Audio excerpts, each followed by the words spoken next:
Momentas, kada nusprendžiau, kad stosiu į VDU, tai buvo, kuomet dalyvavau istorijos olimpiadoje. Gavau klausimą, kurį užduoda turbūt kiekvienas suaugęs žmogus 12-okui, tai kuo norėtum būti. Papasakau savo lūkesčius, savo norus ir gavau labai gerą patarimą, kad įmanoma istoriją ir psichologiją sujungti į vieną dalyką. Taip ir pasirinkau stoti į edukologijos studijas, ten, kur galiu sujungti tiek istoriją, tiek psichologiją ir tiek turėti galimybę pasakoti apie istoriją ir bendrauti su žmonėmis.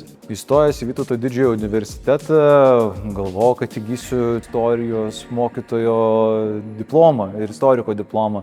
Bet gavosi taip, kad turėjau įvairiausių patirčių, kuriuose galėjau save išbandyti universiteto pilietinėme gyvenime, renginių organizavime ir įvairiausiose kitose veiklose. Praktikos buvo tikrai pakankamai. Keliaudavom į mokyklas, tai 3 pedagoginės praktikos. Turėjom istorijos studijų 2 praktikas, teko dalyvauti archeologiniuose kasinėjimuose, ieškojome Pabaisko mūšio karių kapų. Tada antrame kurse teko patirti etnografinę praktiką, keliavom į nedidelį Lietuvos miestelį Dotnuvą, ten lankėme žmonės, bandėme išsiaiškinti, kuo žmonės gyvena. Grįžęs į pirmą studijų dieną, pasakyčiau savo, tęsk toliau, esi geroje vietoje.